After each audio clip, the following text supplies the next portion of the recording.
the time where I entered the hangar, I witnessed recovered alien spacecraft that the Department of Naval Intelligence in the United States was back engineering. He was a U.S. federal marshal, and he was sent into the area to pick up a man, a fugitive.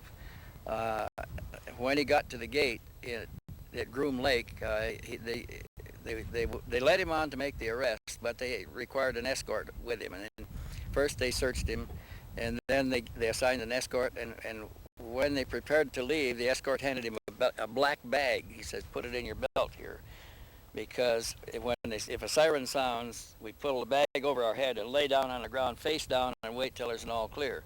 He says there are things here that are very secret and they can't be seen. So the man says, "Well, what happens if somebody looks up? If you don't stay down there?" They said they're shot on the spot, and ask questions afterwards.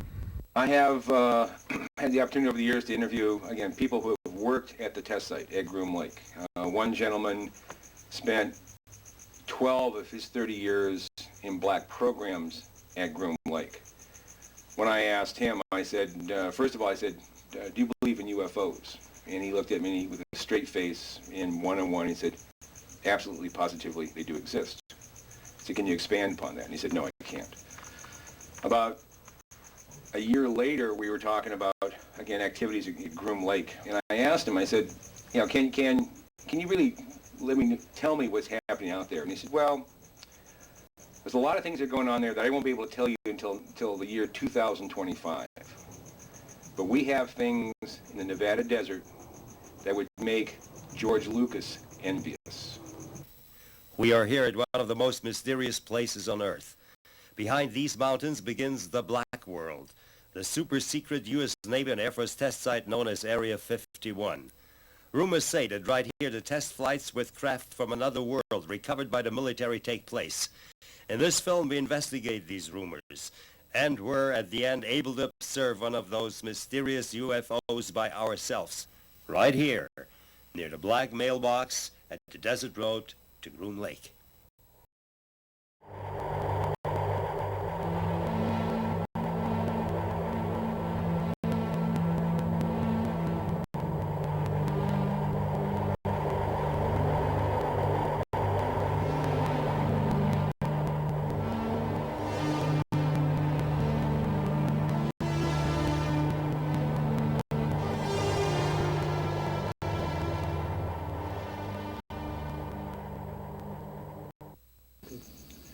This is a Nevada test site. The area comprises about 10,000 square miles.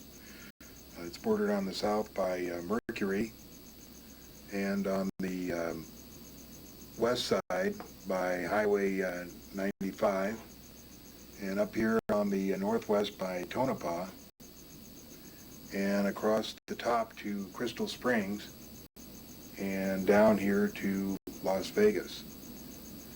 This area right here is the Department of Energy nuclear underground testing area, with all their areas labeled there. This is called the Yucca Strip. Up here is the Tonopah test range where the F-117 used to fly out of, and now there's other secret programs going on up there. This area all across the north here is used for the red flag exercises, which is the Air Force equivalent to the Navy's Top Gun exercises. They come out of Nellis Air Force Base here and fly this whole area. Right dead center of the test site is what is known as Area 51, also known as Watertown, also known as the Ranch. At the very center is Groom Lake. It's about 10 miles on each side, and this is where most of the secret activity goes on. Just 10 miles south of the Groom Lake complex is an even more secret area. This is where the saucers, the discs, are flown, an area called S4. There's 9 hangars inside the mountain, and the discs are flown up the Immigrant Valley, up in this area. They're flown like that. And this is where they can be seen from this road, Mailbox Road, which is right here. It's about 14 miles from there to where you see the discs. Up in this area up here is the Tonopah test range, and one of the workers up there at this lake right here one day saw a big door open in the dry bed of the lake and a disc come out of there.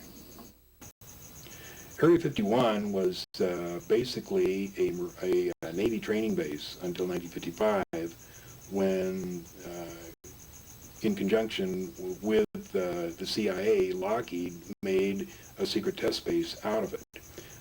The reason was to test the U-2. In 1959, 60, and 61, they also tested the SR-71 out of there, and it became a perfect area in which to test secret equipment and secret airplanes. It was because it was so remote, it was bounded on all sides by mountains, and it was essentially a million miles from nowhere. The security that it provided was just exactly what they needed. After 1960, it became a area to test not only planes, but equipment, machinery, all kinds of secret things that they had. In 1972, there is, according to my research, a complete blackout of detailed information, records, what have you, for a period of 18 months. Nobody knows what happens between the summer of '82 and I think it was summer of '72 and January of '74. There's absolutely no records. They talk to security guards. They don't know what happened there. I don't know what happened there. I don't really have any suspicions because the Flying Saucer program Project Red Light began, it's my information, in earnest at Groom Lake in 1960. They did attempt to fly one or two of the craft. There was a major accident, and the testing operations shut down for a number of years. The testing operations began in earnest again, I believe, in 1980, 81, 82, around that area. And the reason I say that is because the security increased drastically during that period. And I believe that just south of Groom Lake, which is in the northeast corner of the Nevada test site, is a place called Papoose Lake. It's a dry lake.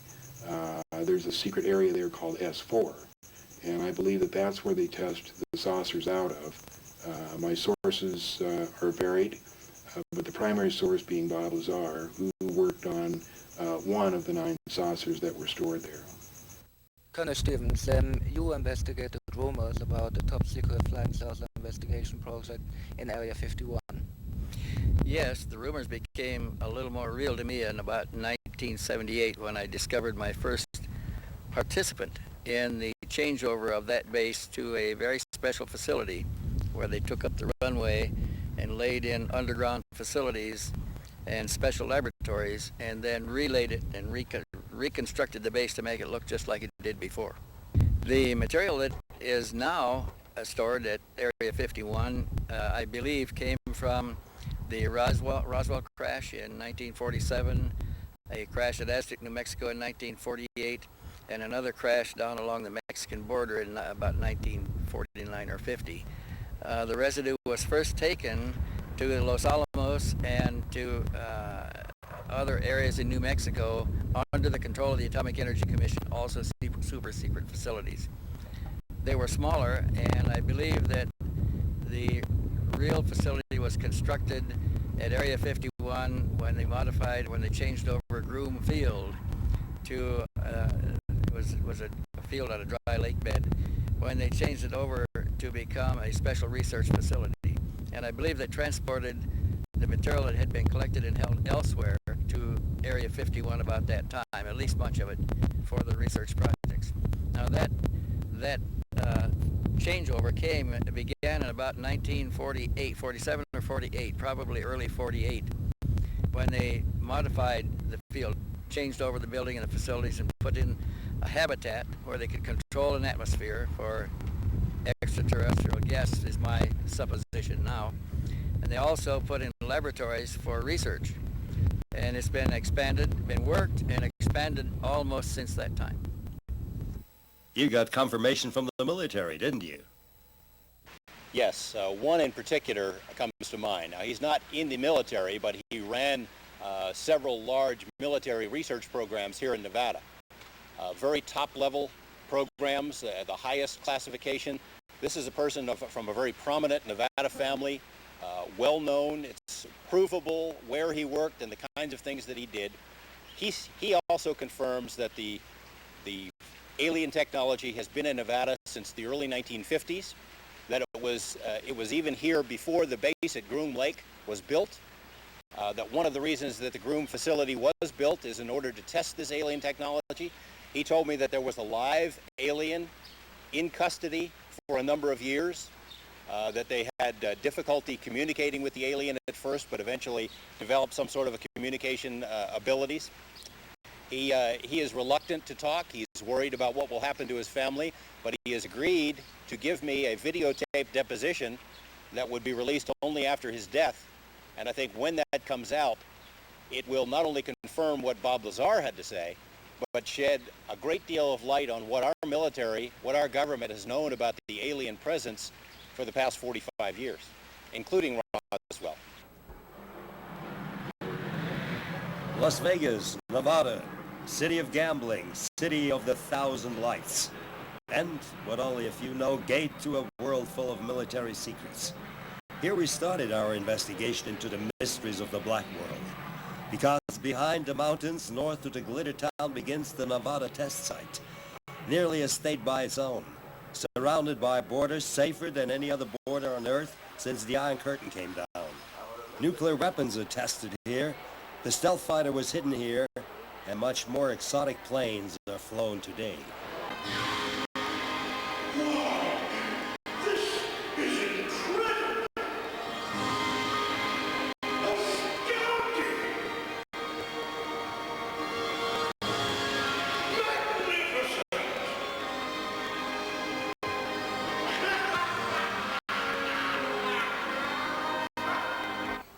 Our quest brought us to John Lear, one of the most successful and experienced pilots in the United States. The son of the legendary airplane designer William P. Lear has flown in over 16,000 hours, more than 160 different types of aircraft in over 50 different countries, holds 17 world speed records, and is the only pilot ever to hold every airman certificate issued by the Federal Aviation Administration. Since the Vietnam War, he has flown missions worldwide for the CIA and other government agencies, as well as many different experimental planes for the Navy and Air Force. Other insiders have told Lear about the secret UFO test flights in Area 51. But in 1988, these rumors became reality for him after he met a young nuclear physicist, Robert Lazar. In the summer of 1988, I was having this house appraised, and the appraiser brought along, the appraiser was interested in UFOs, and he brought along a friend of his who was a scientist, former scientist at Los Alamos. The appraiser, being interested in UFOs, wanted the opinion of this scientist on UFOs, and at that time I was doing a lot of lecturing. There was a lot of publicity about me and UFOs in the summer of '88. So I met this gentleman, Bob Lazar, and he didn't believe it at all. He told me that he worked at Los Alamos on SDI. He had a Q clearance. He had a number of other compartmentalized clearances. He knew a lot of secret things. He said that if there had been something like this, some cover-up, that he would have known about it. So over the next 3 or 4 months, we got to know Bob very well. He got to know us, and we passed him various information, which he checked out with the people that he knew that still worked at Los Alamos, specifically people who had access to the classified library. I told him that Project Grudge, which the Air Force told the public was canceled in 1949, was still active. He was able to determine through his friends who had access to the classified library at Los Alamos that it was still going on. There was another thing that I had mentioned, that one of the aliens that we had captured were kept at a secret place called a YY-2 facility. he in fact found out that there was a classified mail stop at Los Alamos called YY-2. Now that doesn't mean they kept aliens there, but it showed that I knew secret things that were going on. There was enough evidence there that he thought, well, maybe there is something to this, and he wanted to find out. So having the specialized, highly educated person that he was, he held 2 degrees, master's degrees from MIT, and also knowing Dr. Teller, who was the father of the H-bomb, he was able to send his resume to Dr. Teller, who then called him and asked him where he wanted to work. Dr. Teller proposed 2 places, either EG&G in Las Vegas or Lawrence Livermore Laboratories in California. Bob said, I want to work at Area 51. He didn't tell Dr. Teller the reason, but he wanted to get as close as he could to where we thought the saucer testing was going on. Well, during the next 6 weeks after that, he was contacted by EG&G. He was given 3 security interviews and 3 interviews on his basic knowledge. They were so impressed that apparently they went ahead and hired him. The first thing that I knew is on December 6, 1988, Bob came up here as he usually did in the evening. I was sitting here writing checks, and he sat right in that seat. And I said, what's going on, Bob? And he said, I saw a disc today. And I said, I was so startled, I thought I didn't hear him right. I said, what? And he said, I saw a disc today. And I said, theirs or ours? And he said, theirs. And I said, you went to the test site? He said, yeah, I just got back. This is the first time I went up there. I said, oh, my God. I said, well, what are you doing here? I said, don't jeopardize your security clearance. Work up there for a while and find out what's going on. He said, no. He said, you've taken so much flack over this thing, people not believing you. I'm going to tell you exactly what I saw. And for the next 3 hours and 47 minutes, he proceeded to tell me exactly what he saw on his first trip up to S4 at the Nevada test site. And basically it was that, yes, we had 9 extraterrestrial vehicles. He told me a little bit about the power plants. He told me that he'd been briefed on the aliens that flew them. He told me that he'd been briefed on a number of other secret things. He told me that we in fact did have a secret base on the moon. He told me that we in fact did have a secret base on Mars. A number of things, some of which were so unbelievable, had I not known Bob to be truthful, I would have been very suspect. But I had known him for this period of time, and I had no reason to believe that he would tell me anything other but the truth. Well, I had met Ed Teller at Los Alamos one day. We had a brief meeting and a talk. I had shortly thereafter moved to Las Vegas and basically left the scientific community to do other work. Some time later I decided to re-enter and send applications out to several other national labs, and also one to Ed Teller, and he gave me a call, and he said he might have something that I'd be interested in, and suggested that I go for an interview. Shortly thereafter, someone from EG&G called and told me to come down for an interview there. They made it very clear that EG&G had nothing to do with it. They were just using the building as a place to do the interview. After a short time, they said I was basically overqualified for the position, but they may have something else in the future. And I don't remember how much time lapsed after that, but shortly thereafter, they asked me to come down for another interview, and they said this was involving I don't remember their exact wording, but they led me to believe it was a field propulsion system, and of course I thought it was something that, in secret, that we were working on. Later, only did I find out that it was a back engineering program dealing with alien craft. I flew out of Las Vegas McCarran Airport, and I flew to Groom Lake in a 737 aircraft. We land at Groom Lake, and there's a bus there that drives about 15 miles south, approximately. I'm really not sure exactly how far, down to a smaller dry lake bed known as Papoose Lake. And right up against the side of the mountain is the S4 installation. And what happened to you first when you entered it? How did they receive you? It was very military-like. It was certainly not a scientific atmosphere. Very high security. Everywhere you walked, you had to have an escort, an armed escort, even into the bathroom. All doors lock and open with your badge, and it was a very oppressive atmosphere. How many times did you spend on this atmosphere before you saw the craft for the first time? I believe I was only there 2 or 3 days, probably 2 days before I saw the craft.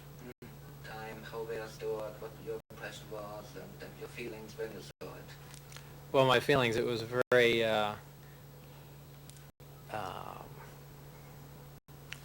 I should step back a minute and say that when I first saw the craft the first time, it was walking into the hangar, and my impression was, well, this explains all the UFO sightings. This is just a secret military aircraft we're working on, and that's the end of that. It was actually the second time when I saw the craft, when I got to enter it and look over it, and I finally realized what was going on, that this is an alien craft. And of course this was after I read the briefings, and that was a totally different feeling. That was not a feeling of excitement. It was almost an ominous feeling, that a feeling as if you shouldn't even be there. It's very difficult to describe. How did it look like? It looked like, if anyone's familiar with Billy Meyer's sightings, very astonishingly similar to that craft. It was a very sleek, thin-looking, flying saucer-shaped craft. Kind of hard to describe without drawing it, but kind of a typical flying saucer shape. Did you see just one type or different types? There were 9 total. I only got to essentially work, back engineer, or analyze one of the craft. But there was a separate hangar for each of the crafts, and each one was essentially different in its visual appearance. Did anybody tell you where the U.S. Navy intelligence got the craft from? No. No, not at all. That's a lot of people have speculated about it, that they were either shot down or they crashed, but the craft seemed undamaged, so I doubt either of those would be correct. Can you describe the inside of an alien craft? It's very plain. It's all one solid color, a grayish pewter color, the same color as the outside of the craft. There are no sharp corners anywhere. Every device in the craft, the seat, the amplifier housings, everything has a rounded corner on it, almost as if it was all fashioned out of wax and then slightly melted, so everything curved, even where the ceiling meets the floor on the end. Everything has a curve to it. Very, very plain, very wide open, very impractical use of space. And there are 3 levels. The lower level houses the amplifiers themselves that swing, the 3 of them. The center level is where you enter the craft, where the seats and the amplifiers are, and the top level is a small area, and I did not have access to that, so I don't know what's up there. Do you think they're alien craft or U.S. constructed? Absolutely alien craft, there's no question about it. Why? Well, first of all, the scope of the project was to back engineer it. If they were United States craft, we wouldn't be going backward trying to find out how they were built if we had built them.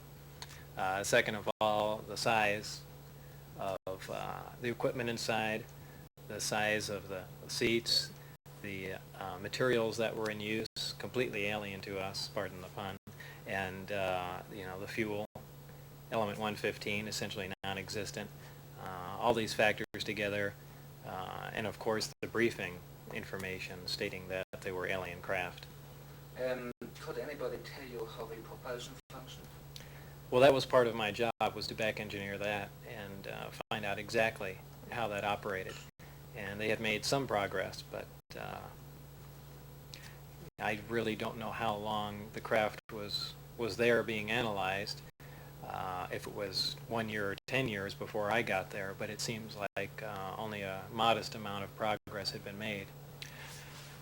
The propulsion system is really an amazing setup. There's two parts: there's gravity amplifiers and the reactor that provides the power. The reactor itself is a total annihilation reactor fueled by antimatter. Total annihilation is essentially the most efficient nuclear reaction that takes place of the three: fission, fusion, and annihilation. It uses a super heavy element, element 115, as it would appear on the periodic chart. None has yet been synthesized on Earth. It's my opinion that this occurs naturally in certain star systems. This element is bombarded in an extremely small accelerator. The element under bombardment undergoes spontaneous fission and produces antimatter particles. These are interacted with a gaseous matter target, and by means of a 100% efficient thermoelectric device is converted into electricity. Now, 100% efficient any electric device is essentially impossible. The first law of thermodynamics says that's basically impossible. There has to be waste heat and things of that sort, but there's none detected in this system. It's another amazing form of technology. This tremendous amount of power the system generates operates the amplifiers, and also as a byproduct of the 115 undergoing this bombardment, it produces a very interesting phenomena, a gravity A wave, as it's known to be called. This gravity A wave is it travels in almost the same way microwaves travel. This is essentially applied to the gravity amplifiers, and by means of the electric current also provided by the reactor, it's amplified and focused. The amplified signal is shifted slightly out of phase, and by virtue of that they can repel or attract a gravitational body. The craft can take off on one gravity amplifier. There are three in this particular craft. When it's using just one amplifier, essentially pushing away from the Earth, it's known as Omicron configuration. For space travel, the craft will rotate up on its side, face the three gravity amplifiers at the target. They'll focus down on a single point some tremendous distance away, and the amplifier and the associated and the associated reactor will be run up to full power, and they essentially pull the fabric of space, distort space and time toward the craft, so they can traverse a tremendous amount of distance in virtually no time at all. They're not traveling in a linear fashion. They're essentially bending space, and space, the fabric of space essentially, and gravity and time are all interlaced. When you start distorting gravity, you distort time and space along with it. And these aren't theories. We've known these for a while. We just have no way of controlling them. But apparently, the civilization has found out how. Did you people manage to fly one? They've done several test flights in it, not out of the atmosphere. These are short, controlled, low-altitude flights. Essentially, they have a prized possession here, so they're not going to risk taking this to a point where they could potentially lose it as, at the gravitational pull of the Earth, or going too high. But I witnessed several tests outside the compound, and also one, probably about 100 feet away from the craft. How did the craft behave in the flight? Very, very quietly. It lifted off. It made a slight hissing sound, a slight blue glow from the bottom, probably due to the extreme voltage that's present on the craft. After a short time, that disappeared as it rose and just gently glided, and later sat down. It was very uneventful, but almost totally silent. Can you please describe the briefing documents and the information contained in it? There were an extensive amount, 120 some odd briefing documents, all of them very short, and essentially what they were doing was just giving me an overview of the other aspects of the research being done on the craft, and the bulk of the information, all the technical information, was specifically dealing with the power and propulsion system, which is what I was supposed to be working on. But there were documents basically stating that these were aliens that possessed the craft. There were some autopsy reports that, not very in-depth, they had no reason to give me in-depth reports on that, but they did have pictures and, well, two pictures actually, of the alien carcass with the chest cut open and a single organ removed, and the organ itself was sectioned. It seemed to, from my non-medical viewpoint, it seemed that this one organ performed many functions instead of one. There were documents on metallurgical work being done on the craft, and really every aspect that separate groups were working on. And I'm sure they got a briefing on what my group was working on, a very abbreviated one, as I did on theirs. And did you say where the aliens come from? Yeah, it did mention the Zeta Reticuli system, and how that information was extracted from the craft, I don't know. Maybe there were star charts or something along those lines. Did they contain any information about the history of mankind, the alien involvement in the history of mankind? Not really. Nothing that said, well, this is the way things were. There was mention of alien intervention in the past. I mean, extremely long ago. Something along the lines of millions of years ago. From the information that I looked at, it seemed that, and there again, these are briefing documents, so I can't myself ascertain whether or not these are true. I can only assume it because the briefing documents I read that pertain to the propulsion system were true because I dealt with that. But they did make reference to contact with the Earth over 10,000 years ago, also with genetic alterations that ended in a simian being, and all kinds of claims. Did you ever meet an alien or some alien body? Other than in pictures, no. I've mentioned several times that I'd walk through an area and looked in a small window and saw something small there, but I really can't say that was an alien body. A lot of people jump on that and say, yeah, you must have seen an alien, but there's just as much chance that they were trying to figure out the size difference and how the seats fit a body, and they had made up a small mannequin or something. I didn't see anything moving around alive. So I always say no, I have never seen a living alien. Why do you think you were chosen for the job? That's very difficult to say. I really don't know. I'm certainly not the most qualified as far as physics goes. So I really don't know. I approach things at a very different viewpoint. They might have been frustrated after a long time of walking down the same path and not getting anywhere, and they wanted someone essentially to come out of left field and approach it from a different angle with a different viewpoint, and I'm kind of known for that. Why did you went public with the information? When? Why? Why? That's, again, a complex question. It's not just one reason. There's several, stemming from many things. Harassment, to protect myself, the fact that this information being contained is also unfair, but there are many, many reasons. After you went public, did they try to silence you in any way? Oh, in every way. Yes, I was shot at while getting on the freeway here in Las Vegas. Friends were harassed and taken out of work that knew me. Many things happened.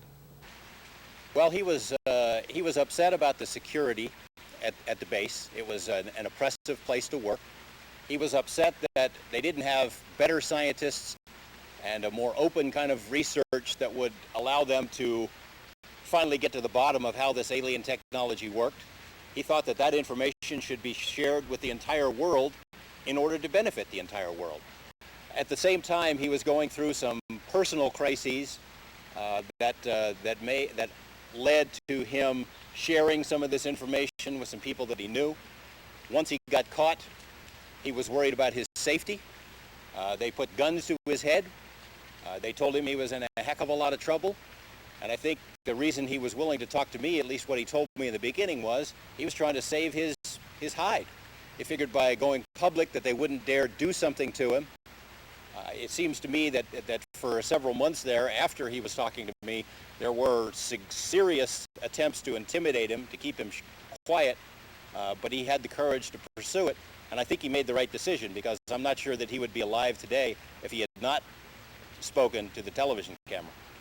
Michael, I was in Las Vegas television for 10 years. I worked stories about political corruption, organized crime, illegal drugs. I've never done a story anything like this.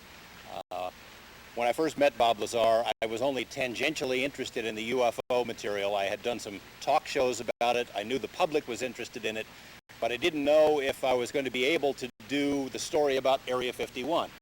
Stories about Area 51 and possible alien technology there had been floating around for as long as I had lived in Las Vegas, but there had never been any thorough investigation, primarily because no one who had inside knowledge of the program had ever been willing to talk about it publicly until Bob Lazar. When I met Bob, I had a meeting with him and my news director. We asked him a lot of questions. We asked him the basics of his story. It obviously is a fantastic story, but we decided to go forward with it because Bob himself seemed so credible. It became very difficult very soon, however, because trying to verify Bob's background proved extremely difficult. It is still proving extremely difficult. For example, we quickly found out that the schools that he said he went to had no records that he was ever there. His former employers, where he said he worked, had no records that he'd ever been there.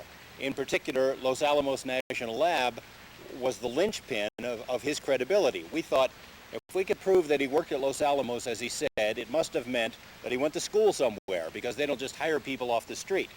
And if he worked at Los Alamos National Lab on classified material, it made sense that he could have been hired to work at other classified programs, such as S4, Papoose Lake. However, the people at Los Alamos Lab said they had no records that he'd ever been there. They stalled on our requests for information. They wouldn't return phone calls. They wouldn't answer letters. It was as if they didn't want us to have the answers. Well, eventually we came up with a lot of indications that Bob did work there. We found, for example, the newspaper from Los Alamos that lists him as being a physicist from the lab.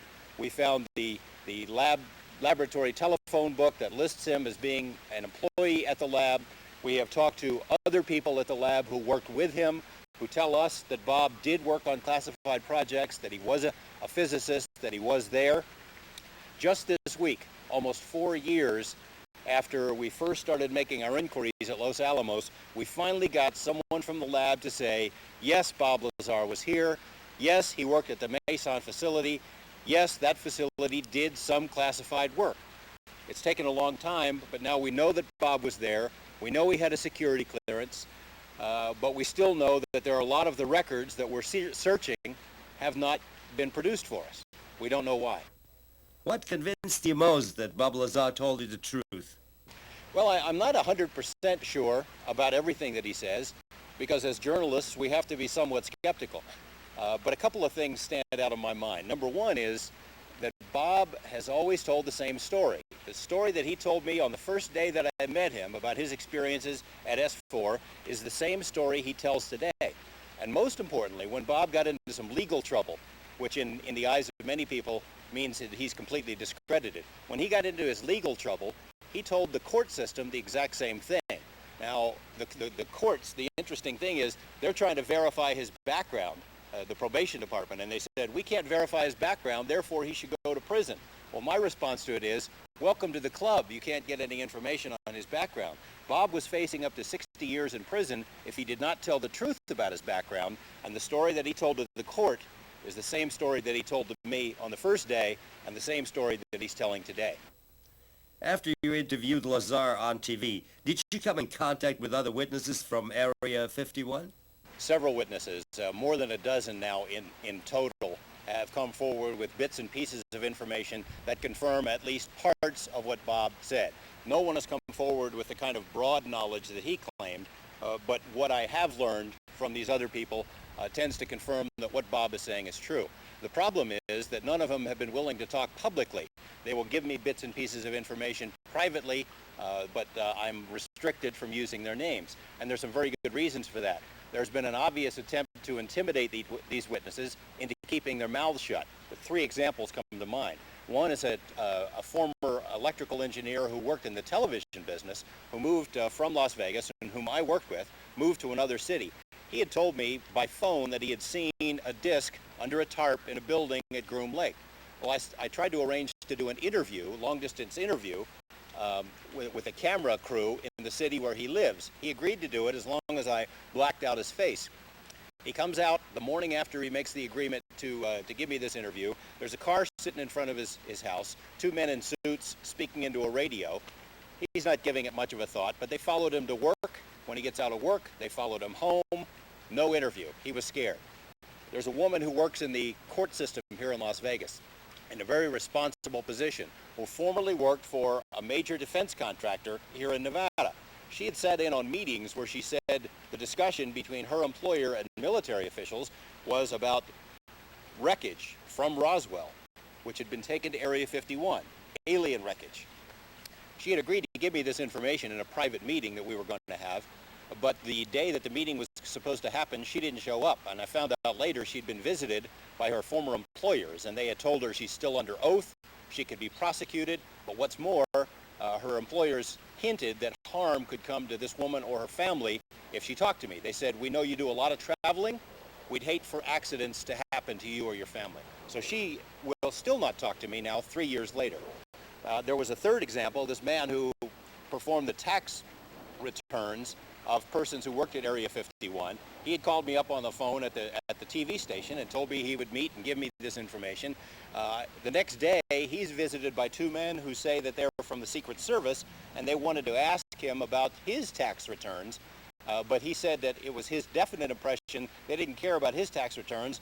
They just wanted him to shut up and not talk about Area 51. So there are a lot of people like that who have information, who could confirm Bob Lazar's story if they had the courage to come forward. I can't really blame them for not coming forward because our government or elements of our government or representatives of our government seem to use intimidation and fear tactics to keep these people quiet. The only evidence that we got is we were able to steal or otherwise obtain a piece of the fuel that powers the saucers. It was element 115. It's a stable element, and we did several experiments with this. We also videotaped these experiments.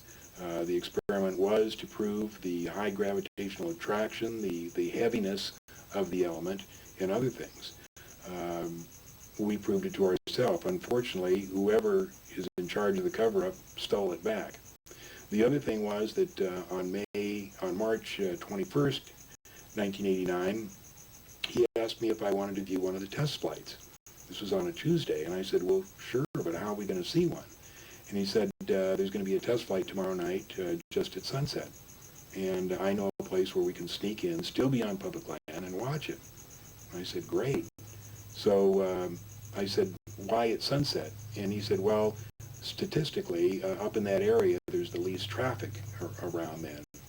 So I drove with Bob and the real estate appraiser, Gene Huff, and myself, and we drove up there, got there just a little bit before sunset. I took my Celestron telescope, we took a video camera, got out of the car, and within maybe 10 or 15 minutes, this disc comes up from behind the mountains and starts doing all these fantastic maneuvers. It was a light, a very bright light, and you couldn't see the disc form. But I had my Celestron scope with me, which is 8 inches, extremely powerful. And after a few minutes, I was able to get it right in the finder of the Celestron telescope, and I saw for myself it was a disc. There was no question in my mind, and I just watched it go down behind the mountains. We had heard about this location, and actually the information ultimately had come from John Lear, we found out. We heard about the 29.5-mile marker, the famous mailbox area. So we went up there. Our first trip was the first Saturday in January of 1990. And we arrived there about 10:30 at night, and while we didn't see anything on that trip, it was a Saturday night, we found out that the active nights are Monday through Friday, and the weekends are usually shut down. But what we did find out, there were several other vehicles up there, 3 motorhomes and a couple of passenger cars, and talking with those people, we found out that they, having had gone out there on numerous other occasions, had seen plenty. So we were determined that, and we had understood from the beginning, that this was going to be something where on one night you would see nothing, and on the next night all hell might break loose. So we were prepared for the long haul. We were going to continue going out there until we should eventually see something. So then upon returning back home, I discovered that I could tune in the Billy Goodman happening out of Las Vegas in Santa Monica. I could receive it. So I started listening, and almost the first night, Bob Lazar was being interviewed by Billy Goodman. And I listened intensely. And I discovered from Lazar's interview that the best nights to go out there are Wednesday nights, that they pull out most of the stops on Wednesday nights. Now the reason for that was explained, that when they were preparing this facility and the operation, they did a study on Highway 375, the public highway through the action zone, Tickaboo Valley. And they determined from their study that there was the least traffic on Wednesday nights on Highway 375. So that's why Wednesday nights were chosen for most of the action. Although we, in having made numerous other trips, determined that almost any weeknight is effective, Monday through Friday. But Wednesdays always seems to be the most prolific, probably for that reason. But then, of course, we wondered that since we were going out there on a Wednesday night, maybe that would perturb the formula, and then, of course, it would shift to some other weeknight. Who knows? So, but still, nevertheless, it seems that Wednesday nights still continue to dominate with the greatest amount of activity out there. So, our next trip was Wednesday, February 28th. Now, on our first trip, I had gathered together about 7 or 8 friends, and we caravanned out there and saw nothing, of course. Then I started organizing the same group of friends to make this second trip. But this time it was in the middle of the week. And lo and behold, when it came close to the time to depart, we found out that none of our friends could make it. Work weeknight. So Pearl says, "Boy, I don't think I want to go out there all alone." I said, "Oh, don't be ridiculous, dear." I said, "We obtained this information off radio, KVEG, clear in Santa Monica, being broadcast from Las Vegas." I said, "There are people all over the western states that are hearing this. We have a tangential interest in UFOs at this point. Think of the people that have a voracious interest in the subject. You're going to have people going out there from all over, and I'm sure the word is spreading to other countries of the world. You'll probably have people out there from Australia and Europe and all over the map, to say nothing of the people from Las Vegas, close by." I said, "There could be scores, even hundreds of people out there. Don't be ridiculous." So we went out there. We were all alone. I was actually outraged. Well, anyway, we got out there, and I believe we arrived around 3:30 at the mailbox, and we decided to go to Little Alien for dinner. And we came back and got to the mailbox by about 5:30. It was dusk and beginning to get dark. Wednesday, February 28, 1990. And I got out my lawn chair, and suddenly at 7:30, the first craft came up, and I was astounded. I leaped out of my lawn chair, had a camera around my neck, my 35mm point-and-shoot camera, Nikon Action Touch, and I took a couple of shots. And then we actually, about every 45 minutes, a craft would come up one at a time. We saw 6 craft that night, each one in succession. And it was craft number about 2 or 3 that was the most dramatic. That is, it was the one that came the closest, and I took a photograph of it. What we actually saw, Michael, was a craft that was ellipsoidal in shape. It was pulsating brightly, and while we couldn't see the outline of the craft, the strict outline, we saw this very brightly pulsating ellipsoid. And when I snapped some shots, apparently the camera, with its low-end optics, that is, we didn't have a huge magnifying lens, so it didn't bring the craft in so close that it would have appeared as a giant blur of light. So, plus, it must have caught the craft in a trough of its pulse, because the photograph captured the craft beautifully. That is the outline of it. So it was just a fluke of being at the right place at the right time and having the right optical setup.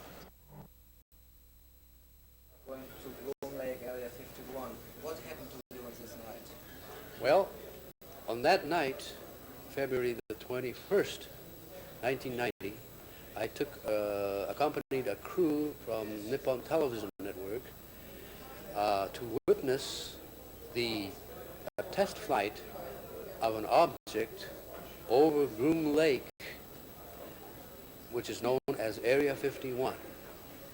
We arrived at the site around just after sundown because, according to the information given to us on that same day when we visited Mr. Lazar at his residence, he said that if you go there after sundown and stand near the mailbox area of Highway 375, looking south towards Groom Mountains and also to the Jumble Hills, you will see test flight of these objects.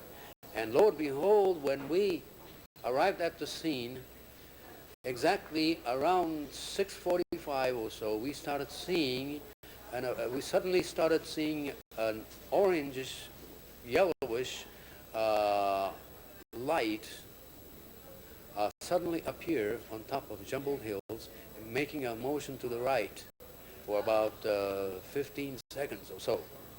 Next, exactly at 8:15 p.m., we had another sighting of the same object that suddenly appeared on top of Jumble Hills, came up above the hills, and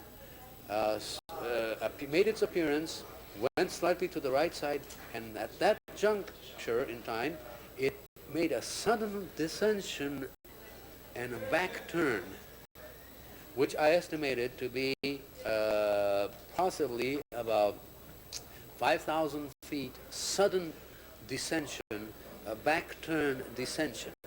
And I had never seen anything like that in my life ever. And it is definitely a test flight of highly unusual object, a demonstration of technology, a propulsion system so exotic right now. We don't know what it was, but it was being tested at that very night. Well, I've become probably the expert on Area 51 in the United States since February 26th of 1991, which was my first trip out to Area 51. On that trip, I got as close as I have ever gotten to a flying saucer. It was the first time I'd ever seen a UFO, actually. I was traveling in a car with my friend down the road, and a very large object flashed over the car and then began to float probably about a mile away from us in the open desert. We got out of the car, ran towards the object, and got within a few hundred yards of a large disc-shaped object about 40 feet in diameter that looked like a saucer with a teacup on the top of it. It glowed a brilliant reddish-orange color and then glowed a real bright yellow color. On one occasion, we thought that the object was actually going to explode because it glowed so brilliantly. It would shoot up to about 200 feet in the air, make a falling leaf motion back and forth, and then go back down onto the ground. This object was amazing. I was so excited because I'd never seen anything before like this ever in my life. We got our faces burned. We had a mild case of radiation poisoning after that.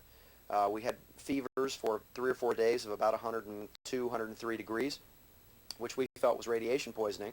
And since then, I've been out to the Area 51 area probably some 40, 50 times or so, and have taken quite literally hundreds of people out there. We had gone to a place called Rachel, where there was supposed to have been this gathering of people, one of which I had heard on the radio in Los Angeles, and that's what seems so intriguing. We passed this large group of people in the middle of nowhere out in the desert. There was a tour bus and probably 24 cars or so, just in the middle of nowhere, total darkness. We went on by them and went into Rachel. We stayed there for about 45 minutes, just listening to the conversation going on, and decided that the place to be was probably the group of people that we had passed about 15 miles back.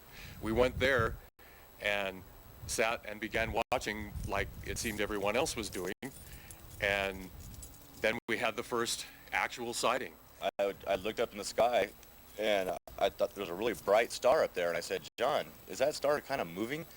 And right about the same time I saw that, and he goes, yeah, I think it is. And right about that time, it just like a falling star dropped out of the sky, and just came straight down to right above a mountain range that was about 5 miles away from us, and just stopped there and hovered, and then moved around the mountains a little bit, making various maneuvers that no aircraft could possibly make. And then it just stopped, and then it lowered itself down below the mountains out of view. And that was the first of many weird things we saw that night. And the people on the bus were there at that time. They all applauded like, oh, there was a sighting, and it was getting late. It was about it was not even quite midnight then. And so they all kind of applauded and said, well, it's there. And they all got in the bus and left. Did you recognize any details? Not at that time. Not at that time. That particular sighting was completely on the other side of this large valley that was at least 15, 20 miles across, at the point at where we saw it come down and float across the valley. Yeah. The most dramatic thing that happened that evening was after a large number of the people had left, including the tour bus. It was down to 3 cars, and we were sitting in the middle of these 3 cars and had been watching a light maneuvering kind of wildly out on the other side of the valley, and were just intrigued as it came straight toward us, as if it was singling out Jeff and I in particular, yeah, from this immense distance away in a straight line. And there was a car on the other side, on our right side, that had the dome light on, and they were making sandwiches. They didn't see this happen. Yeah, there was a car totally on the left side. What was going on? They didn't see it happen. They had the seats down, and I think they were making out. Yeah. And we were absolutely stunned.